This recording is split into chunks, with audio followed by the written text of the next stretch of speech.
Hello everybody and welcome to tonight's Truth Proof live stream. I'm Les from Digital Creations, bringing you the Truth Proof stream, and it's actually from Truth Proof Towers. So I've got to welcome everybody, as I say, from the UK and around the world who may be joining us tonight. I've got to thank you on behalf of me and Paul for all the support that we've had in the recent months. And may I remind you, we have Skyflower who's doing the moderating tonight. If you have any questions for Paul or his guest, please send them through in capitals, please, so we can obviously pick them out easier from the rest of the comments. I'm just going to go to the chat and see who's in and just give a few name calls tonight. Let's have a look then. Oh, we've got Paul Sinclair in from Truth Proof. Welcome, Paul. Kim King. And let's have a look, scrolling down. Andy Roscoe's Whisperer, Barbara Davis, Alison Buttle, Bob. There is in tonight's chat. Let's have a look. And there's a few more of you in there tonight. Just going to scroll down. Steph J, welcome to the show, Steph. And let's have a look. Patricia Adams Wright. As always, you're very welcome, Patricia, to join us tonight. Let's have a look. I'm still scrolling down. Ian Slater, Rebecca King. I don't know if I mentioned you. Rocky Nuisance. Welcome to the show, Rocky. And I think I've probably missed some off. Apologies if I have. Adam Sandor. Welcome to the show, Adam. Let's have a look. Richard on Solent. Colin Keelty. Colin's saying he's getting no sound, so I don't know if anybody can confirm that.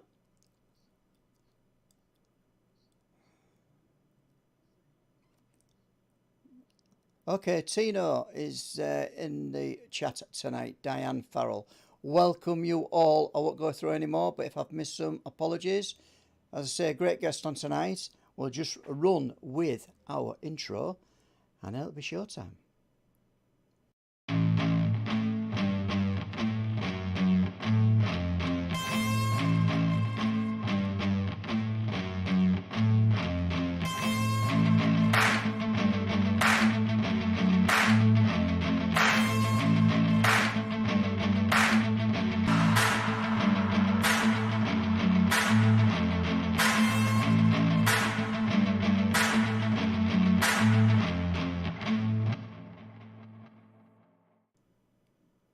And there we have it. Welcome to tonight's Truth Proof live stream.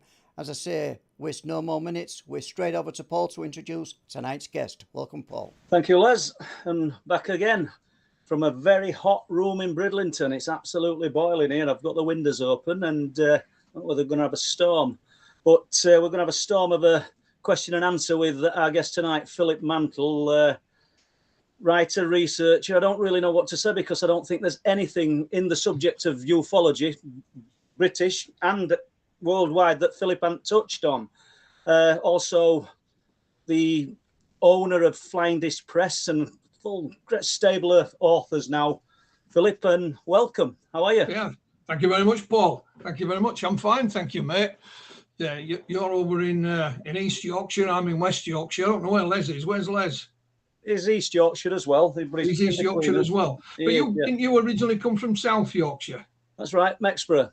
Yeah, so, you know, if people listening from other parts of the world, I feel sorry for them if they don't come from Yorkshire, but there you go. Well, we're going to have, some of them will have an hard time understanding us, won't they? But I think it's only when we listen to some of these podcasts overseas, we realise that we have an hard time as well. And they'll just have to get their heads around it and bend their heads to our broad Yorkshire, won't they? And yeah, Philip, so what's been happening? Yeah, it's just been a busy time, Paul. You know, there's always something on the boil or crosses my desk. I don't necessarily have to go looking for it, although I do look for things. As you know yourself, we start digging into things. The new book is out, UFO Landings UK. I put it on hold, trying to promote it temporarily because during the heat wave, I don't mind admitting it. You know, I have health problems. I suffer from heart failure. So during the heat wave we had, I was literally, you know, sat in not a pretty sight, sat in the front room with the curtains closed, with a damp tea towel around my neck, trying to keep cool. Yeah.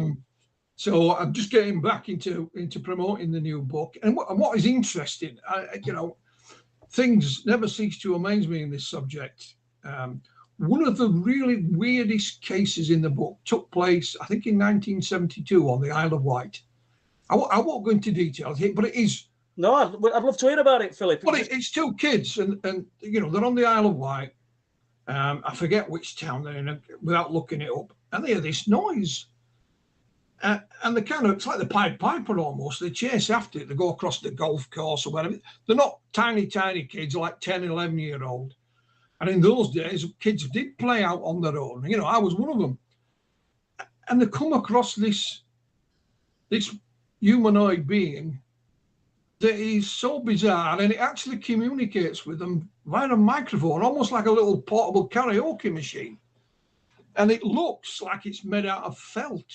Yeah, you know, with my kids, we used to get them little felt things, and they make little pictures out of it. But this is like a creature, and it lived in a hut. And it looks like a workman's hut at the side of the road. You know, you used to see old days when they'd be digging road up. Sometimes they'd leave a little hut there with stuff in it. And God rest him, an old Beaufort guy called Norman Oliver was the original researcher of this case. And I tried to, when I was writing the book, I tried to contact Norman to see what info he had. But what I didn't know, he was very poorly. And he died not long ago. And lo and behold, for those that, again, are not aware, the archives for UFO research in Sweden have the biggest archive of UFO material, bar none, anywhere in the world. And they were over here collecting some more stuff. And when I say collecting, they are like Viking raiders, and I mean that in the nicest possible way. The 2 tons of books, you know, magazine, Malcolm Robinson donated stuff to them, and they got Norman Oliver's archive. So we're grateful that he ended up in the bin. So they took some, because this class took some photographs of the trip. What's on the top of the pile of stuff from Norman Oliver, but is the actual file of this case from the Isle of Wight in 1972. You know, the actual case file, not just notes or anything.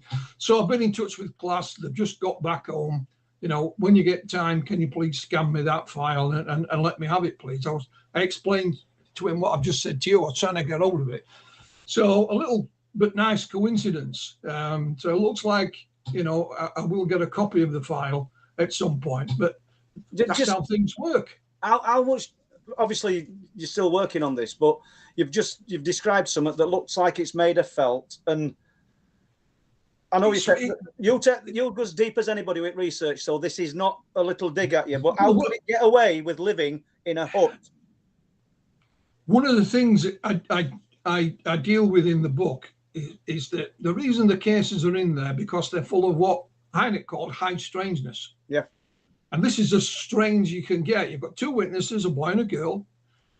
They're up front and, you know, up close and personal with this thing, whatever it is. They told their parents about it. You know, what is interesting is that the file still has their names and addresses in it. Right. So class is going to see if they're still at this address or if he can contact them. And if he can leave their name and address in it. If he can't, he's going to, you know, redact that. I'm happy with that. But I have to be honest, when I was writing the book, I was thinking, this is so bizarre, should I put it in? Because it is so bizarre. I have never seen anything like it, you know, elsewhere, but I thought, well, that's the whole point of the book, is the stranger they get, you know, on Hynek's scale, was that it's less likely to be a misidentification or et cetera, et cetera. So it's in there, complete with a drawing of it. And you know, it's almost like synchronicity though, Paul. I tried, you know, 2 years ago to get this file. Norman was ill, so I left him alone.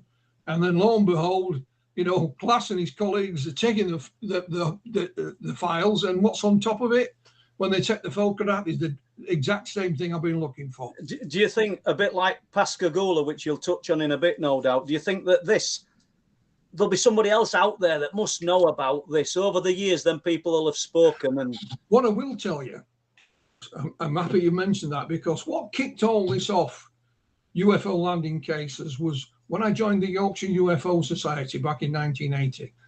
I hadn't been involved that long, and I used to live just outside of Wakefield in West Yorkshire. That Wakefield's my hometown, city. I was born just outside of Wakey, as the locals call it, you know. And the Wakefield Express did a little piece on me, and they rung my phone number. And the first lady that rang us up, I'll never forget, she said, before she'd even introduced herself, she says, "You'll never believe me. Never believe me, never believe me." So give us a chance. And it was a lady called Mrs. Westerman. Now, in those times, Paul, we're talking, 80s, all of this region was still a mining community. We didn't have the miners' strike yet. My father worked down the pit all his life. He's retired at this point.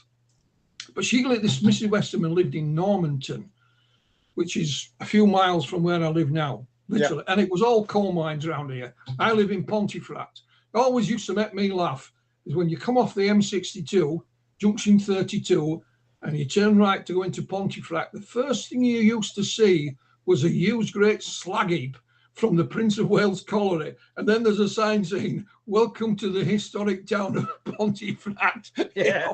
And there's this huge mountain of muck. They've moved it all now. It took them years to shift it, Anyway. Same in all these mining towns, though, Philip, innit? Well, that's what I was born and raised in them, Paul. Yeah. And so Mark Birdsall and I went to interview Mrs. Westerman. The story is, she lived in Normanton in a terraced house, and it's an elevated house. So you go up 6 or 7 steps to get in the front door. There's no houses opposite, and it's a cul-de-sac. And at the bottom of the cul-de-sac were some trees, a little stream, or a little beck, as we call it, in this neck of the woods. And then there's a hill with some electricity pylons on it. And it was lunchtime. She got half a dozen kids. One of them came running in, and she's literally washing the dishes after lunch. And she says, Mum, there's an airplane crashed in the field. So she steps out on the top step, and because it's an elevated house, you can see to this field. And she said, "Philip," it said, "it were no airplane. It were shaped like a Mexican hat or like a tank, but with no gun turret." So she got the kids to walk down through the cul-de-sac, through the trees. You go down a little dip, so you lose sight of this hill. And then you come up the other side, and the field is bordered by a fence. This thing is still sat there, but now there's 3 tall men, all dressed in like white boiler suits. They've got a visor over the face. It's not over the head, over the face. They're so close to this, they can see that they've got mittens on, not gloves, and they're waving something over the ground. One of the children started to climb the fence, but Mrs. Westerman held him back. And at this point, these 3 men go to the back of this thing. It rises into a clear blue sky and then shoots off her now. Totally soundless. Obviously, she's bemused by all of this. But she said, "I sat down that night thinking, this will be on the local news." Not a thing. No. She bought the newspaper. Not a thing. She even asked some of her neighbours. She says they looked at me as if I was bonkers. You know what I mean? And we interviewed her, and at the end of the day, we came to a decision: you either believe this lady or you don't, because it wasn't a misidentification of anything, and we couldn't find a reason why they'd be lying. She didn't call it a spaceship or aliens, just this thing. And she wouldn't allow us to take a photograph. When we wrote it up in our glorious publication, the UFOs Journal, we weren't allowed to mention a name. So when it comes to your point, a couple of years back, I did a podcast for somebody, I can't remember who it was, and I told them this story because I was just about to finish the book, and I forgot to mention the lady's name. A couple of weeks later, I got an email from someone in New Zealand, a lady in New Zealand, and she said, "What was that lady's name you were talking about in Normanton?" "I'm from Normanton. I'm now living in New Zealand." So I said, I emailed her back. I said, "It's Mrs. Westerman." She come back. She says, "My best friend was called Westerman. I'll get in touch with her." And lo and behold, her best friend was actually one of those children I interviewed that day, all them years ago. She now changed the name because she got married. Yeah. So got in touch with her. She confirmed everything. We were planning to meet when the pandemic came. Then about 2 months back, I did a bit of television. And out of the blue, a gentleman emailed me and he said, my partner is one of those children at Normanton. And he gave me her name and her phone number. So I rang her up. She gave me all the details. She, again, was one of the children. They weren't all Mrs. Westerman. Some of them were the children's friends who were all playing together. And she says, I lost touch with such and such. I won't mention her name. Yeah. And I said, well, I've got her contact details. And I'm thinking, this lady still, I said, I'll come and interview you. She said, well, we live in Cornwall. I thought, I'll have to give that a miss. Yeah. You know, I was just thinking she still lived locally.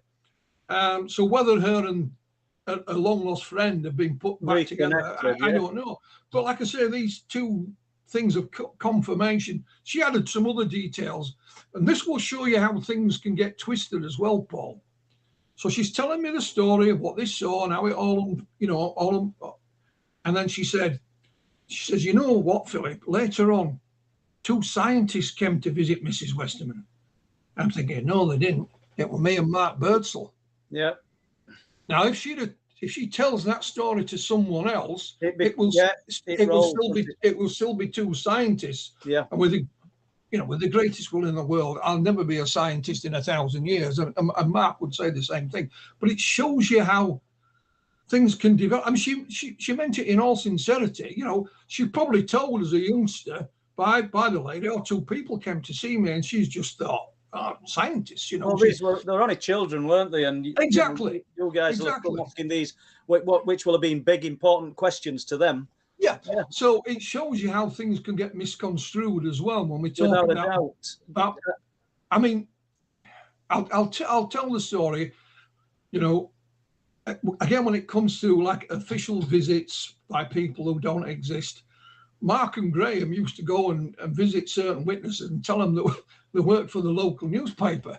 They were freelance, when of course they never did. So if you checked with the local newspaper and said, did you send anyone out to interview us? No. So, but, you know, they turn up in the suit and shirt and tie to get the info, you know. They'd probably get arrested today for that, wouldn't they? Well, you know, Graham rightfully said, well, I have written stories for the so loosely we're in the good for that. Yeah. Do you?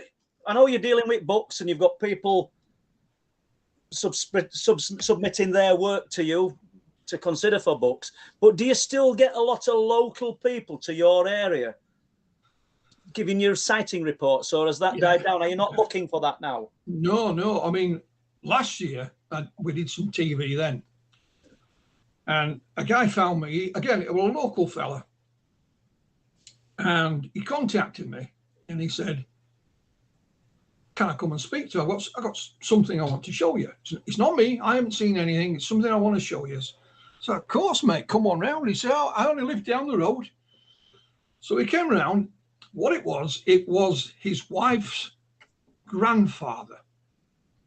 He'd dead and gone. But he used to be a mining engineer, so not a coal miner like my dad, not a dirt shoveler like my dad did. I'm proud to say what a coal miner, mate. I really am. Yeah. But he was a mining engineer, and what he did before he died, he wrote his own memoirs, literally on a word processor, and he said he printed off about 10 copies. That's it. He says the first part of the memoirs are about his life as a mining engineer. He says it is the most boring thing you've ever read. You know, unless you're into mines and mine shafts. So, but the other part of his life is about him growing up. And he lived over near Manchester at the time. So as a youngster, in 1911, him and his buddy, his mate, they went out to the park one day. Again, it's a time when you did go to the park on your own, with no stranger danger. On the way there, he said they came across this cigar-shaped thing on the ground. They approached it and it opened, and these humanoids were there. And they said they were dressed almost in an Asian or Oriental fashion, complete with a turban. And they talked to them. They went in and had a look round, and then on your way, lads. Thank you very much. And they went and told it. Now, in this little memoir, which is not a great big tome, it's only a thin thing. This chapter on this is called The Encounter, and it is the biggest chapter in the whole of the memoir. And there's only 10 people in the world ever seen it. Yeah, that's kind of what makes it a little bit more special, sightings like that, isn't it? Because he's never publicised it, or by the looks of it, he hasn't. Probably just told his close family and friends, and you were probably never intended to get your hands on it. Well, that's it. I mean, I've got a copy of it. You know, we've got a photograph of the gentleman. We know his name, we know where he worked, blah, blah, blah, blah, you know, and all that stuff. And some people say, oh, well, it's, you know, it's so old, it's no use. But to me, I find it fascinating because there's all these cases like that, you know, sat in somebody's cupboard somewhere, or somebody may still be alive, willing to tell it, and they've never told a soul. And it's like another example is Roswell. We all know Roswell, but everybody who ever saw anything at Roswell is dead. Yeah. They're all gone. Now, a number of years back, I was contacted by a film company in America. And what their business was, they made like TV movies, real life TV movies. One of their clients was a lady who had been a private detective, and she died. And her son was going through her belongings, and in her files, there is one file simply called Roswell. Nothing else, just Roswell. In it is some paperwork and a VHS tape. He plays the VHS tape, and it's of this old boy telling his story of actually being out to Roswell at the crash site. He wasn't from the New Mexico area. It was a deputy sheriff, Charles Forgus, from a place called Big Spring in Texas. And he said in 1947, him and the sheriff had been looking for a guy who had been cashing dud checks, and he'd been caught and put in jail in Roswell. So they arranged to go and collect him. And he said, en route, they heard about the crash on the police radio. They diverted and managed to find it, see the UFO, the creatures, whatever. They were politely but firmly told, time's up, guys, time for you to go. He said the military were everywhere. And so they went and picked up the prisoner and took him back. And we released this story. Because I've got the video, I've got him, you know, I checked him out. He is who he says he is. I even got his military discharge papers because he was in the army during the Second World War. He spent his whole lifetime in the police. And we published it. We first got contacted by his nephew saying he was a straight guy, you know, that's why he joined the police. He says, have you spoken to his son? We said, no, we didn't know he had a son. He gave us the detail of his son. We interviewed him and he said, you know, my dad told me about this back in the 1950s. I said, how do you know it was the 1950s? He said, well, I don't know which year it was, but in the 1950s, we moved house. It was a big, big thing to move house. And of course, in the 1950s, Paul, Roswell was dead. Yeah. Nobody had ever, it originally was a flash in the pan. It was an overnight sensation and gone. So you couldn't read it in any books. It wasn't on television or in the newspaper. It doesn't resurrect again until 1978, when Stanton Friedman was given the name of Major Marcel. Right. So there's nowhere he could have got this story from in the 1950s. And of course, you know, people have poo-pooed it. Yeah, you know, on the video, he struggles with his memory a bit. He's knocking on. I struggle now. Didn't we see the video at a OLM conference a few years ago? Show a snippet of it. Yeah. And the reason for telling the story is this was just found in a filing cabinet after somebody had passed away. You know, if they'd not looked, they might have just got these files, chucked them straight in the trash. Do you think that, Philip, that a lot of the, not necessarily even filed in people's minds, a lot of the best accounts, best sightings are still sat waiting to be told? Well, I don't know about the best, but there's still interesting stuff out there. Again, a few years back, I was contacted by a fella. in the States, I don't know if it's elsewhere, but they have another option to eBay. I can't remember the name of it, but it's an auction. It's a buying site. Yeah. And lo and behold, on this site, there was an advertisement for some UFO files. So he bought them. And he went and picked them up. And they were actually Project Blue Book files that had never been entered into the official Blue Book records. And it was one of the guys who worked on Project Blue Book that had them. And they were in his garage. And I've got his name and his and what have you. He was a military man, and he said, "I've got some more if you want them." Now there was no smoking gun in these, but I found them fascinating. I wanted to publish them en masse as they were, but he made them freely. What made me laugh is, and I don't mean to be cruel, but somebody had sent a set of photographs into Project Blue Book, saying these are photos of an alien. What it was a monkey, and they'd shaved it. Right. I don't know whether it was alive or dead. I had no way of knowing, but they shaved this monkey, photographed it, and sent it to Project Blue Book, and it just made me laugh. But what I'm saying, monkey laugh. I bet that was laughing. So what I'm saying is, they were just found on an auction site, and they were Project Blue Book files that you will not find anywhere in the archive. They hadn't been entered into the official record. So we used to just take work home on a night and deal with it then. And I just forgot about these. Just staying with the monkey for a moment, obviously something that's fake. Have you come across a lot of fakes and exposed a lot of, or any fakes? Yeah. A few. One that it happened in this area. I didn't, it's a funny story, but I lived in Batley at the time with wife and 2 kids, and a chap wrote to me, and he sent me a Polaroid photo. He said, I've been walking over, by Pontefract in this park, lovely day, and I saw this alien, and I filmed it on my camcorder. And this is a still photograph. I froze the TV screen, and I've taken a Polaroid of it, and you could see it's actually a fella with a mask on. You could see the electric, the tape go around, and the elastic holding his hair in, and he got something stuck on the end of his fingers to make him look longer. I've got this chap's address, so I rang directory inquiries, but there were no number for him. So I thought, how do you deal with this?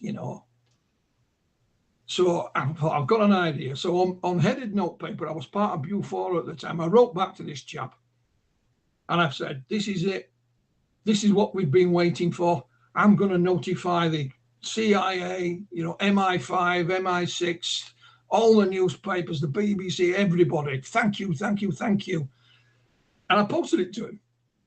And then a couple of days later, I got a reply, and he said, "Oh, I'm sorry, my son's taped over it." You called his bluff then, good and proper, didn't you? So that was just another way of dealing with, which was we were a blatant hoax. You could see it, Yeah. And it made me laugh. It really did make me laugh. Then there's the other people. I mean, I could have done this myself, photographing lights or anything. I'm not saying I'm not guilty past to doing things like this, but who are taking pictures or videoing things, and clearly they're videoing satellites or afterburners of jets and things. Yeah. And you risk. I don't get into conflict, as in verbal conflict with people. I don't see point in it, to be honest with you, because there's no winners, and you just end up consuming yourself in it on social media. But you risk getting into them verbal battles by trying to be polite and telling people that what they've filmed or taken, in your opinion, at the moment, I think it must be an artifact of digital cameras. Les will know more about this than me, but I get quite a lot of pictures sent to me from around East and North Yorkshire of a green ball when sun's setting, or a blue ball, and they're telling me it's a UFO in past. It's lens flare, we know it is, but it's difficult with some people to actually explain to them that that's. Well, I can go one further than that, Paul. We used to have a local guy. I won't mention his name. I'll call him Jeff. But he was a local pig farmer, and he wasn't nasty on. He was just a bit odd. He was one of those people, when he spoke to you, when you met him, he would go right up to your nose and talk to you. But what it was, he fully believed that he'd seen aliens and all this lot, and he went to the bookies and put bets on that aliens would be proven. And I'm not talking a fiver or a tenner, I'm talking a lot of money. It's not surprisingly, he didn't have a partner, he lived on his own. And what he was seeing, Paul, was satellites. Yeah. He said, I can see him every night, Philip, because I knew exactly where his pig farm was. And it is, there's not a lot of light pollution there. He said, I can see him every night. And he says, they tell me they're satellites, but I know they're not. And I'm thinking, so in 1983, when the Rendlesham Forest case first hit the news of the world, on their front page, UFO lands in Suffolk, and that's official. That were the headlines. This lad, Jeff, he took that newspaper into the bookies with his slips. His proof. Yeah, and he wanted paying. And he said, no, it would have to be an official body like the UN or somewhere like that. But he wanted his money. And I'm talking a lot of money, you bet, Paul. A lot of money. Yeah. And I used to just agree with him. I didn't have the heart to argue with him, saying, you wasted your money, mate. They really are. He wouldn't have believed me anyway, No. So staying with Jeff for a minute, our pig farmer, you've watched this decade after decade for a long time. I'm not making you sound ancient, Philip. You're not that much older than me. But what I am saying is, what's changed? How much closer are we to finding the true origins of what these things are? Well, the true origins lie with yourself, Paul. If there's anybody out there that's listening to this, and I don't mean to offend anyone, if they honestly think that President Biden or the UN or whoever the hell, the Pope or whatever is going to stand up and go on television tomorrow and say we've made first contact, well, then don't hold your breath. The thing about UFOs, you must find your own truth. Because at the end of the day, there is no universal truth in this subject. It's what you find. I set out on this, I call it a quest. It's not a quest, but I set out rather naively, Paul. I'll openly admit that. And I thought, I go to this UFO group. It's newly formed. Great. I read a few books. So I was an avid reader. I write a few letters, and hey, presto, I'll know it all. How simple was I? It's not. It's not that. So you must find the truth for yourself. Yeah. And don't wait for anybody else to tell you, because if there's going to be an announcement that we've made contact, whatever, then it would have. Who would you believe? Because if Joe Biden believed it, I don't know which party he's in, but if he's a Democrat, then the Republicans will say, "Stupid old sod. I told you not to vote for him." Had it been Trump, then the Democrats would have said, well, he's just making it up like the rest of the things he's talked about to divert attention from him. Not only that, if it came from anywhere in the West, there's parts of the world will not believe us. There's other parts of the world that are not connected to the Western world, Paul. They don't have internet, don't have electricity, for God's sake, and certainly don't have mobile phones. So they would never know anything about it whatsoever. Their life would just go on the same as it's always done. So it's not as simple and straightforward, is it? No, it isn't. No. Have you ever thought then, all the time you've been researching and looking into this, have you ever been that despondent you thought about giving up? I was despondent for different ways, not about the subject itself, just because of my health problems. For those that don't know, I was fit as a fiddle. I was age 41 in 1999, and I had a heart attack, nearly killed me. And I've had continuing problems with it even till today. I've had over 40 emergency admissions into hospital at the back of an ambulance. And I now have a pacemaker with a defib. I suffer from heart failure. So I was despondent because I couldn't do some of the things that I used to be able to do or wanted to do. I still get invitations to go abroad and speak, and I just can't do it. My traveling days are over. Yeah. So I get despondent for other reasons. I shake my head sometimes when people are telling me the same nonsense that I was told when I first started. Oh, they're going to tell us. Well, who the hell's they? The government. Well, who the hell's the government? You have to remember that politicians come and go, Paul. You know, we elect them. They come and gone.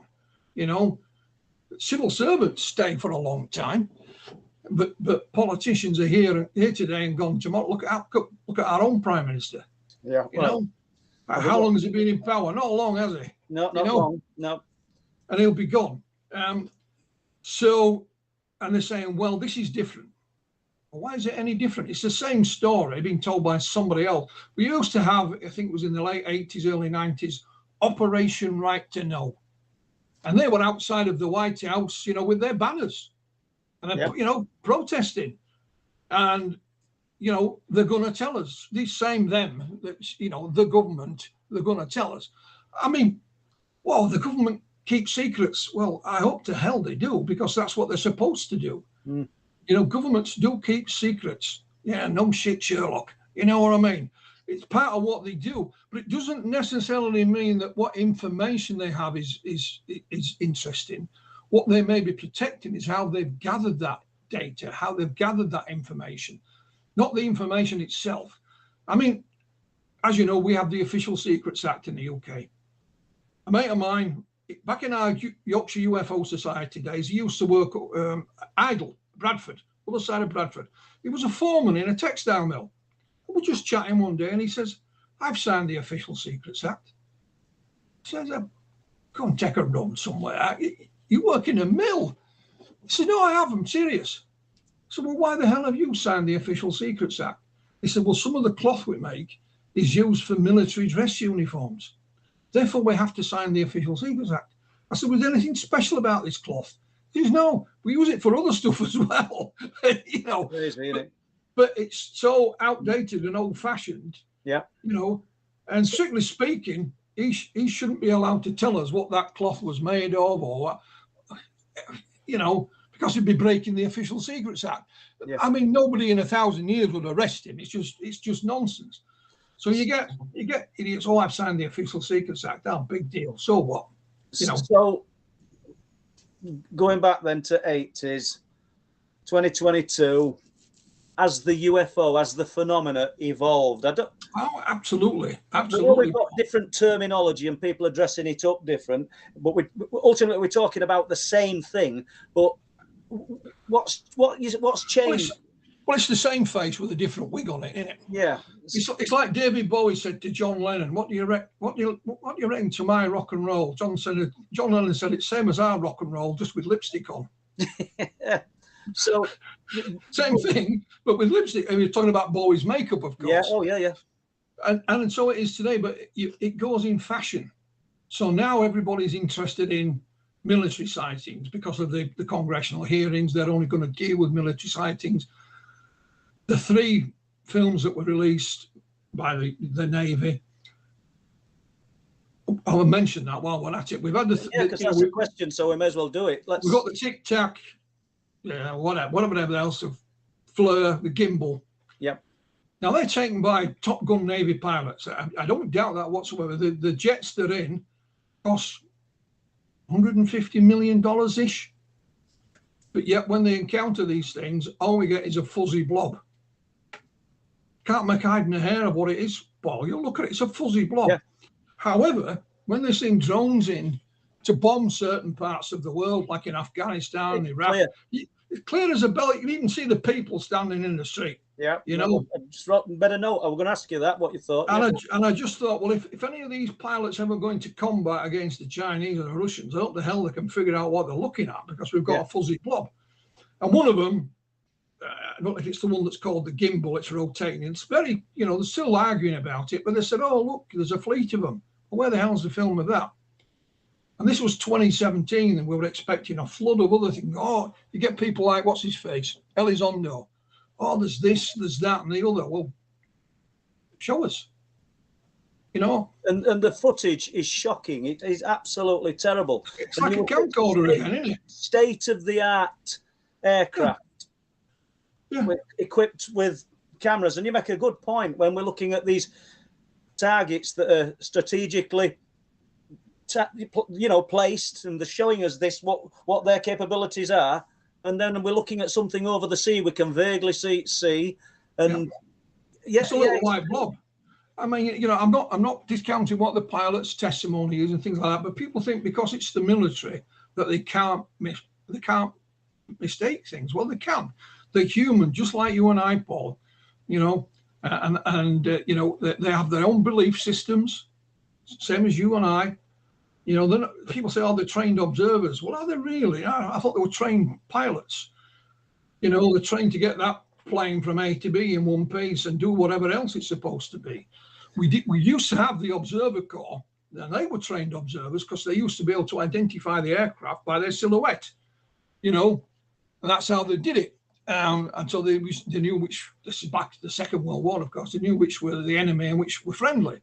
But again, people say, "Oh no, these are Top Gun pilots." Well, if you go back to the congressional hearings, they said they got 144 cases on file, and one of those had been identified as a balloon. So at least one of those pilots has misidentified a balloon, you know, and we don't know about the others because they're still under investigation.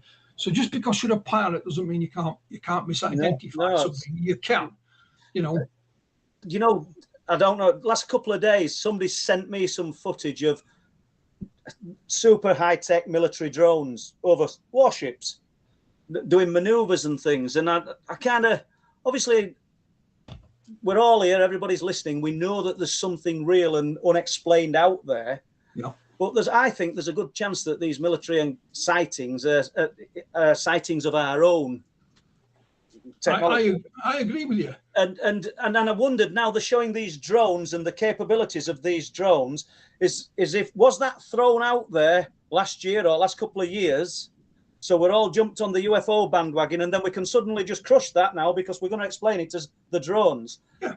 It would make sense. Well, it's like we've just had in the last couple of weeks the Calvine photograph emerge. Yeah, with Dr. David Clark and his colleagues, and before we go any further, I think they've done an amazing job, you know, at tracking this photograph down, tracking, you know, they followed the paper trail basically, and they saw a name, and that name was the RAF officer, and so on, and they've done a great job. And of course, there's been various theories put forward as what this diamond-shaped thing may be. Somebody said it's an island sticking up out of the water. Yeah, that's a good analogy, though. Somebody also said it's a chap called Wim van Utrecht, that it's a Christmas tree decoration hanging from the tree with a model aeroplane. No sign of a wire or anything. It's just an opinion. However, what you must do when you deal with a film or photographic case, what you mustn't do is just concentrate on the film and photograph. That's only part of the story. This is like any other sighting, Paul. If there was no film and photograph, you'd be asking all the other questions: where, when, what, why, who, what, you know. And the same with a piece of film. Now, the backstory to the Calvine photo, of course, is David Clark's interview with an intelligence officer at DI-55. They were the department who, on occasion, at the UK Ministry of Defence, did look into certain UFO sightings. It wasn't the Secretariat Air Staff 2A where Nick Pope was based. It was DI-55, and David has got this gentleman, you know, on tape. He recorded it, and he was the actual investigator of the Calvine case. And he tells the story of how it filtered across to the CIA and then the Department of Defence, who went ballistic. They thought the UK had stolen US technology. And it wasn't. It was just a mix-up of how the message got portrayed. So they're thinking this is man-made technology, in other words. It's never been seen anywhere else. People say, well, it's 32 years ago. Surely we'd have seen something of it. Well, perhaps it didn't work properly, and it's an embarrassment to them. You know, how many projects are lingering in Area 51 that we've never seen the light of day of, simply because they were useless and they wasted tons of money on it, you know? Yeah. Yep. Well, you know, looking at the photograph, I mean, it's wrong place to be a plumb bob, but if anybody knows what a plumb bob is, you drop it on a piece of string. It's facing the wrong way, but it just looked, for all intents and purposes, it looks like one to be honest with you. Yeah. And then you look at it again. I don't know who's looked at this Kelvin photograph. Probably lots of people listening to this. You can kind of imagine it with those side bits as being wings. If we were looking at that from above, it might look a totally different thing to what we're looking at. Absolutely. People saying, oh, you can't see any propulsion system on it. That's well, you can't see it far side of it. You've no idea what's on the other side of it because you can't see it. Then there's a gentleman stepped forward who was a professional photographer. He said he saw all 6 photographs. He visited the Daily Record in Scotland as a young man. I think he was 18. And he had to deliver something or whatever. And they showed him to him and they had negatives. He thinks they were a duplicate negative, rather. Because you have to remember, they sent the negatives, the 2 witnesses sent the negatives to the Daily Record, first and foremost. That means the film had already been developed. Therefore, they've got their own prints of them somewhere, you know. And it was black and white film. Now, in that era, Paul, I used to take most of the photographs, and you only really use black and white film for specific purposes. You just got, in fact, it was more expensive than your colour film. So are they professional photographers then? Well, I'm not saying they're professional, but it indicates to me and others that they've at least got a bit of knowledge about photography. Hence, the Kelvin UFO, we'll call it, is framed correctly. It's right slap bang in the middle of the frame. But this guy who saw all 6 photographs, he said it's actually, the original is a bit larger than that. What they've done at the Daily Record, they put it through and they processed it, and they've just shrunk it a little bit to fit their paper. And he said, you know, one of the other photographs, it's not bang in the middle, it's a little bit over this way, and the airplanes here, and there's another aircraft, there's actually one with 2 of them in it. And when you hear him talk, he does sound like he knows his onions. He's talking about, you know, detailed things in photography. So and no reason to disbelieve him. So this guy's talking like this object was in the air then. Well, that's you know, that's where he's coming from. He's not saying what it is. He's just, you know, he's not guessing. He's just saying, this is what I saw. You know, I went to the Daily Record and it's a long story. You know, so what are the chances? Are you looking into this? What's the chances of? No. I think David Clark and his colleagues have done an excellent job. So I think it's best to. There are those that may offer assistance. I think it's best to leave them to get on with it. They've got lines of inquiry. They know the names of the people involved, the photographer and his friend. You know, whether they can locate them is a different matter, but they've got their names, which is a start. And it would not surprise me. I mean, David is a trained journalist. You know, he worked for his local newspaper and was freelance as well. He now teaches journalism and media law at Hallam University. He's actually an associate professor there. He was a UFO researcher from being a teenager, was David. You know, he's an author. He was the guy that was the curator of the MOD's UFO files at the National Archives. He was their man.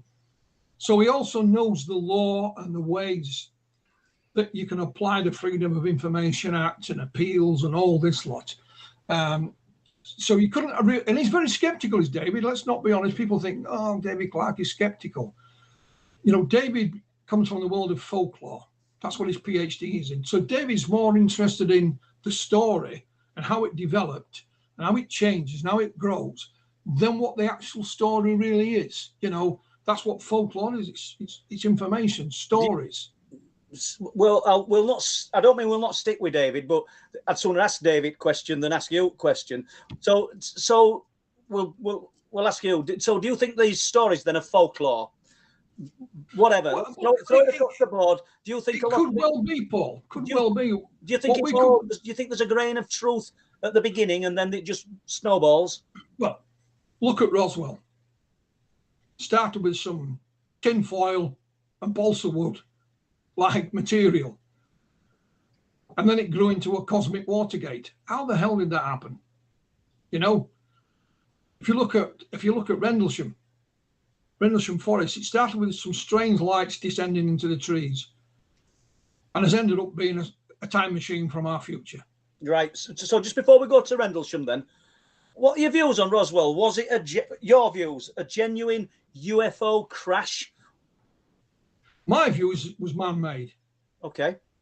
simple reason was, if this was, you know, the first of its kind, how did we know what the hell it was? You have to remember they issued the press release and then said, "Oops, sorry." Within hours, Paul. "Oops, sorry. It was really a weather balloon." Now, and the you know, the Stanton Friedmans and those will say that that's when the cover-up started. The lid was put on there and then. So I asked the main Roswell researchers, I did this some years ago, I asked them all the same question. What was it that the US military found at Roswell in a matter of hours that could scare the bejesus out of them to put such a lid on it? And not only then, that is still in place to this very day. Yeah, we're talking hours, Paul. I mean, if we are visited by something from another world, we're not talking a few hundred years or a few thousand years in advance, probably tens of thousands, if not millions of years in advance of us. As was it Arthur C. Clarke said, if we met aliens, they would appear to us as if magic. In other words, we wouldn't be able to figure it out. What's interesting is I published a book called Hypercivilizations by a Romanian researcher called Dr. Dan Farkas. Hardly sold any copies.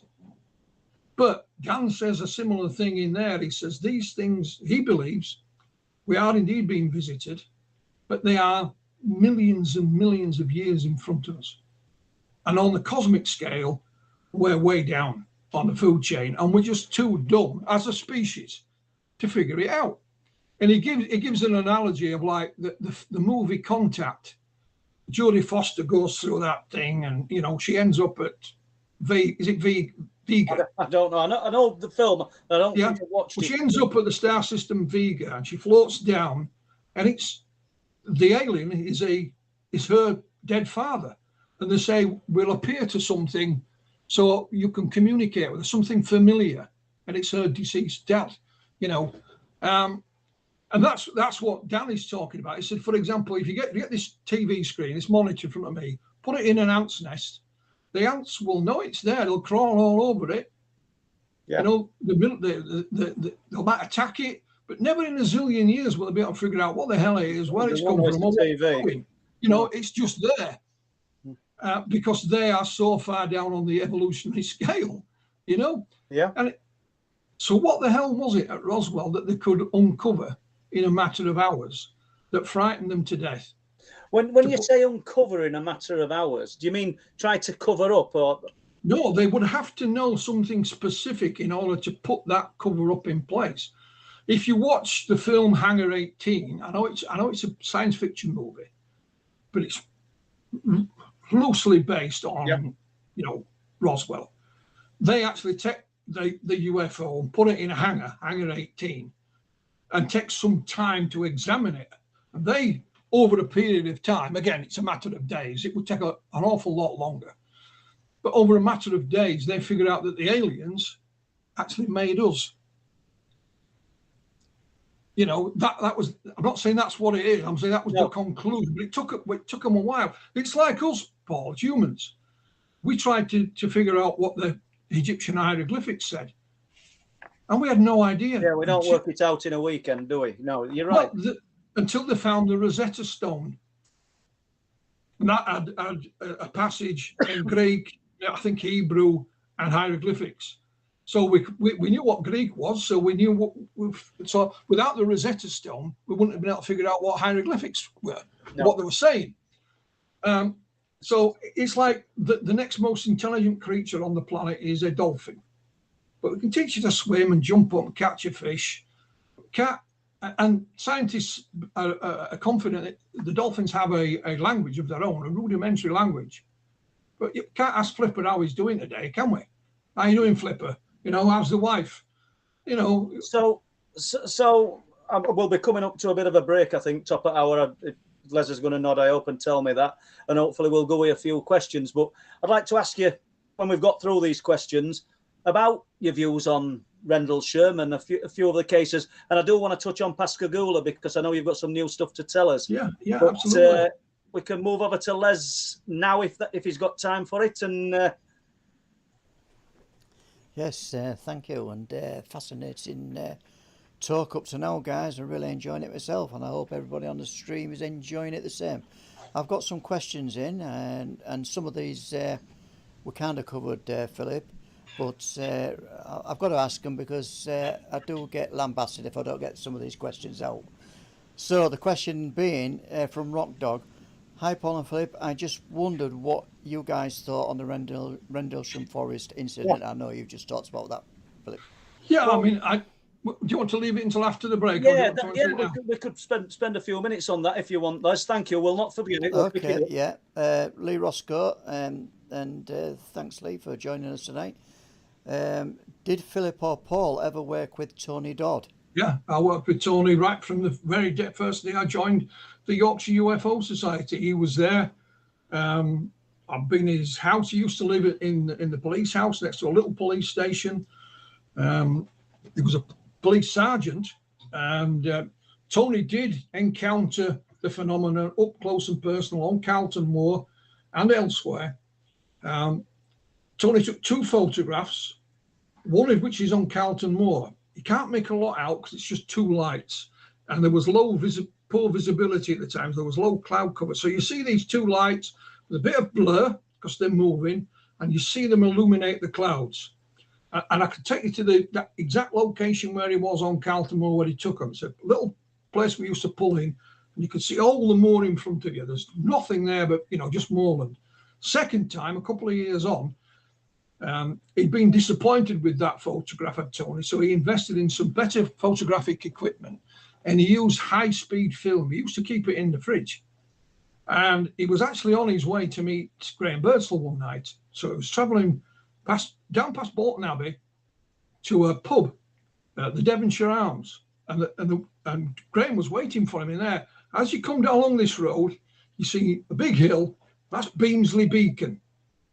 And approaching this hill, Tony and his wife Pauline saw this red object. So he stopped the car, got out, he gave Pauline the binoculars, and he grabbed his camera, took 2 photographs. Then the third one, he wedged his his elbows on the top of the car, keep it steady, took it just before this thing went behind Beamsley Beacon. He got to the pub, told Graham all excited, we had the film developed. And the first 2, you just get blur. But the third one is pretty damn good. There's very little motion blur on it. What we did, at the time, there used to be in the late 70s a place in the States called Ground Saucer Watch, run by a chap called Bill Spalding. And they were the first ones to introduce computer analysis of alleged UFO photographs.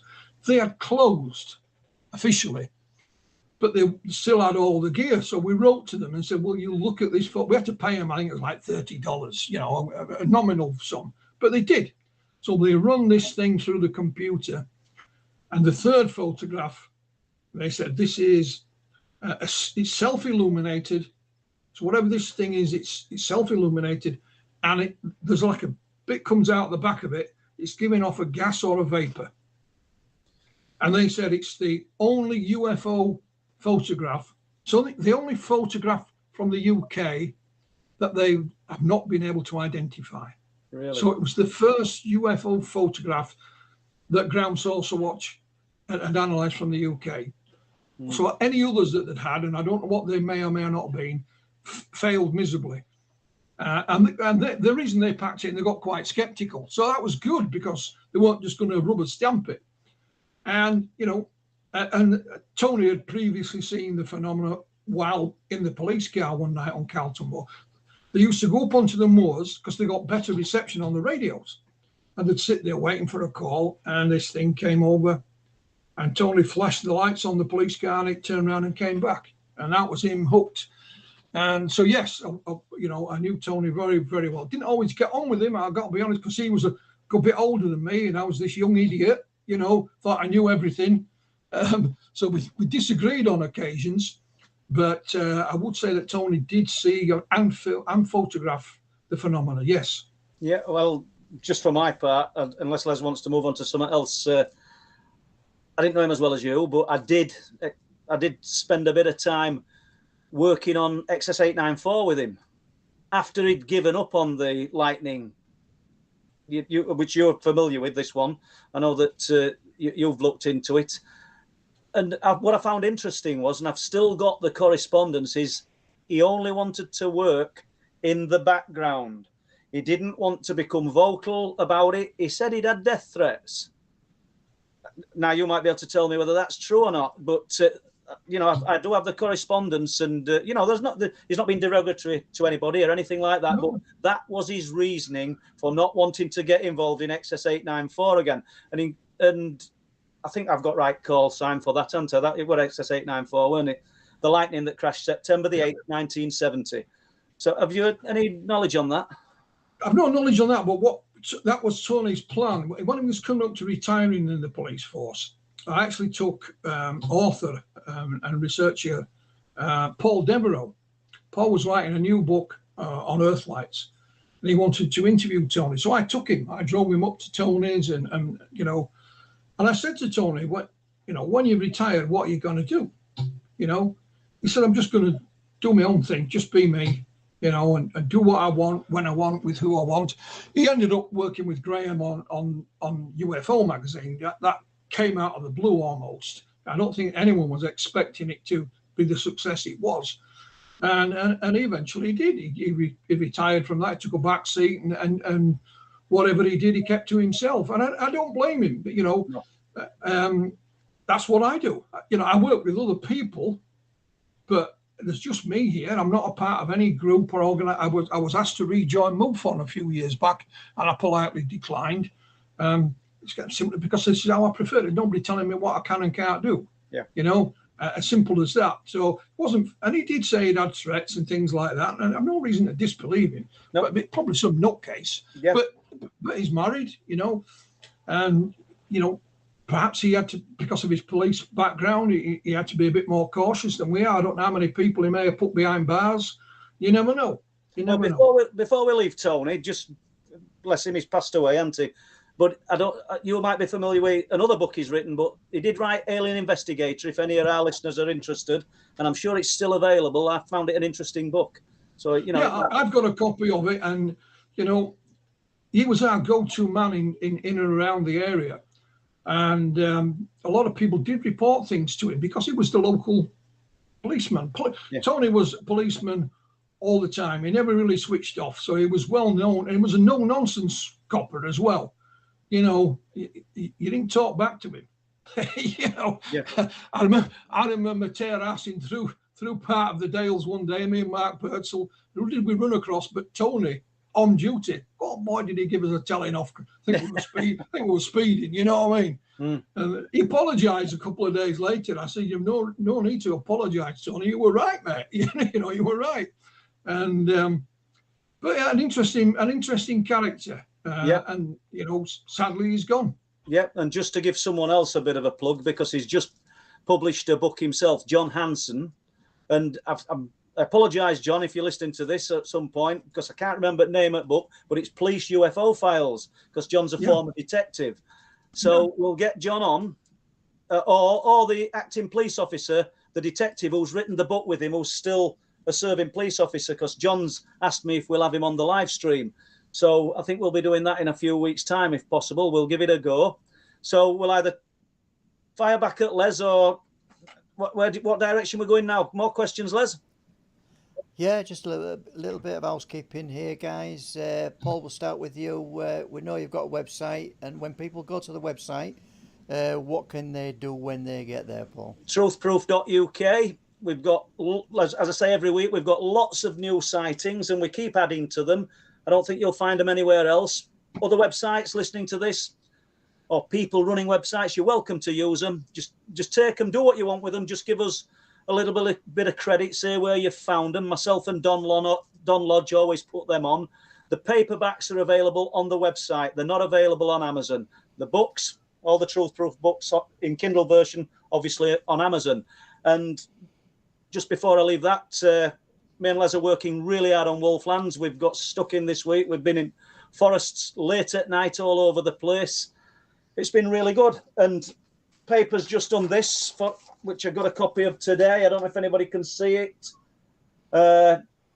which is quite nice. It's local paper, and just talking about some of the things we've been doing, and in particular Wolfland. And before I finish, it's my grandson's birthday, Noah. So happy birthday, Noah. Over to Philip. Yeah, many happy returns, young man. How old is he, Paul? He's 9. We've got 5. We've got 5 grandchildren, and number 6 is due in November. Oh well. So good. I think we've probably got more than that. I lose track me. I've had one of them today, but he's been as good as gold. Yeah. Yeah. So, tell us about the books, Philip. Yeah, books. I mean, as people know, I run Flying Disc Press. I started it in 2015. We've managed to branch out a bit. We have Flying Disc Press in France and in Latin America as well. So we've got some of our books published in other languages. But, you know, I'm planning now for next year. We have Darren Cooper, a UFO experiencer, and Mr. Cameron. Michael, yeah. So Michael Cameron, beg your pardon. So I've signed up with them. So they were giving their own accounts in their own words, and which I think is great. You know, just last night I was speaking to my colleague at Flying Disc Press in France, a chap by the name of Jean Libero. We have provisionally agreed to publish a colleagues of his book that's only available in French. We'll translate it into English. And I've got a précis of the book, and I don't know of any of those cases. I've never heard of any of them. So that's what I always try and do, is publish things that we haven't heard of before, simply because it's been in another language. Yeah. So that will happen at some point. You know, I published a couple of books by Kevin Randall, one called Leveland. It's about a case in the 1950s, and you know, Understanding Roswell. They're still available, but I'll be doing 3 books next year with Kevin, all different. So, and one of them will be about the Washington sightings in 1952. Another one will be an updated version of the Roswell Encyclopedia that he did a number of years back, so he's going to update that. And then we'll have a brand new book. The biggest UFO flap in America happened in 1973. 73? 1973. And Kevin is doing a book on that particular flap. I think so far the working title of the book is just 1973. We haven't got beyond that at the moment. Don't ask me when they'll come out. They'll be out.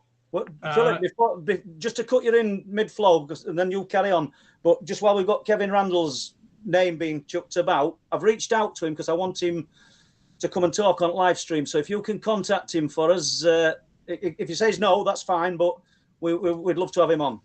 Oh, great, thank you very much. I'll pass that on to him. Yeah. But yeah, so and there's others. You know, myself and Dr. Irina Scott in Ohio, USA, we're putting together a new book on the Pascagoula case from 1973, and that has occupied a lot of our time. And we're working on a documentary about it as well. So that will start filming in a couple of weeks' time, literally, in the States. I'd love to have been there, but you know I can't travel, so I'll have to decline. Yeah, I'll tell you more about that anyway. That's not. Yeah, but that's down there. I want to just talk about this new witness and what have you. But if Les has got a few questions, if not, we'll just go to a few other bits. Les. Yeah, I might get a couple more questions in here, and the question from Anthony Hudson. I'm not familiar with this, Philip, but you might be. Philip, what's your take on the Guardian footage from Canada, frame by frame? There is no way it was a chopper, as the plot said. Yeah, I mean the Guardian thing. You know, it was big news at the time. I think it appeared on. I think they did an Unsolved Mysteries special on it, and it was that got a lot of attention. Believe it or not, I know we talked about Stanton Friedman meeting Major Jesse Martel in 1978, but it wasn't really until sort of around the 90s that Roswell research actually took off, and it's because they did a special on the Unsolved Mysteries with Robert Stack, old Elliot Ness, and he was the host of it, and it was amazing. And I forget the gentleman who was the researcher on the Guardian footage, but one of the TV guys who worked on that special is a chap called Bob Kiviat.